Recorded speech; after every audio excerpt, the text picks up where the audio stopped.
Hey everyone, Jeff and Paper Gary here. Coming at you midweek to give a little bit of an update. I didn't record last weekend. I took a trip out to Colorado, spent some time in the mountains and got some fresh mountain air and relaxed a little bit with some friends. So that's the reason for the delay of video. But wanted to pick up where we left off a week before last on these front spars and the angle bracket. So I'm going to turn the camera around here so you can get a better look at what I'm talking about. Okay, so one of the things we were working on last time was this angle bend and cutting out these notches as per the instructions. Now the instructions tell you to measure in a certain distance and cut a 1/4 inch hole.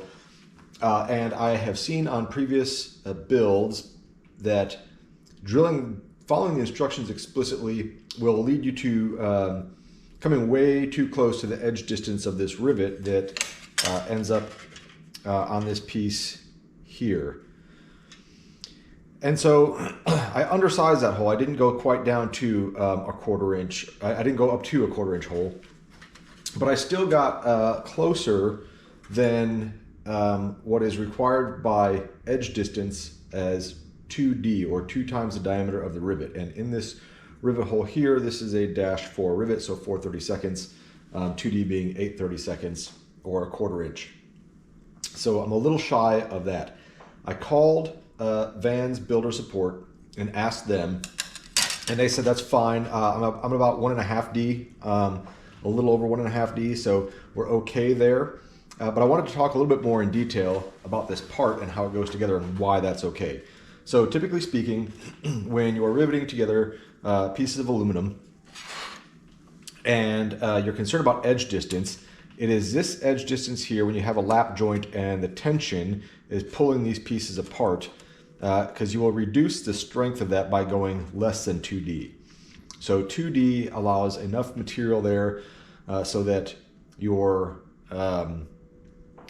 lap joint doesn't fail in what they call rivet tear out, where the material splits kind of at an angle from these things and it tears out. This would be an issue if this were just a lap joint and we were worried about the forces in those directions. But as you can see, this isn't just a typical lap joint, right? This is a layered stack up of parts that's going to go together. And so it's taking this angle bracket here and this doubler and sandwiching the spar in between those two. And then you can see they've got quite a few rivets in there. And this is really over-engineered for anywhere close to the typical tensions or stresses that you'll see in this part. So that being said, I did call Van's Builder Support, did get their okay that yeah, so long as you're at 1.5D, that is fine. The parts aren't damaged, they're not broken, they're not in any risk. Everything is safe, and we have that confirmed by Van's Builder Support. So we're okay with going forward here. We're gonna press on and we'll record a little bit about how this rivets together here, and I'll get back into the engineering. And then this weekend, I'll film a little bit more and put together more of a video for you all. Now, I do want to talk a little bit about how the instructions could possibly be improved by Vans, or hopefully you're watching this and you get a tip or a pointer from this. I was aware of this problem before I started cutting into these parts because I watched T-Flight, Tim, do the same thing. And if you watch any builder videos, they all kind of get to this point. This is kind of one of those pieces where the instructions aren't quite clear, and a lot of people make the mistake on this.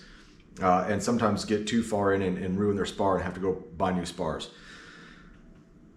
The note, at least that I would put in there, is that when you're laying out this portion, and what happens is this notch doesn't come in the factory part, and they tell you to notch out this area and cut down these side pieces here so that you can, sorry, I'm not sure if you see it. They tell you to notch this area and cut down this side portion here, this flange, so that you can make this bend without imparting any cracks into this area, into this metal. The 1/4 inch hole instructions that they give you is way too much.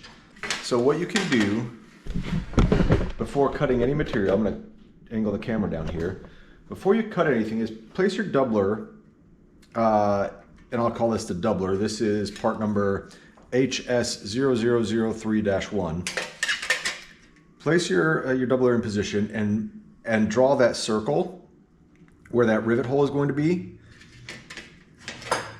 And then go measure right from the center of that hole 2 or even like 2.5 times the diameter of the rivet to give yourself some margin. and draw a mark there, and that will tell you how far you can go before you start exceeding that edge distance.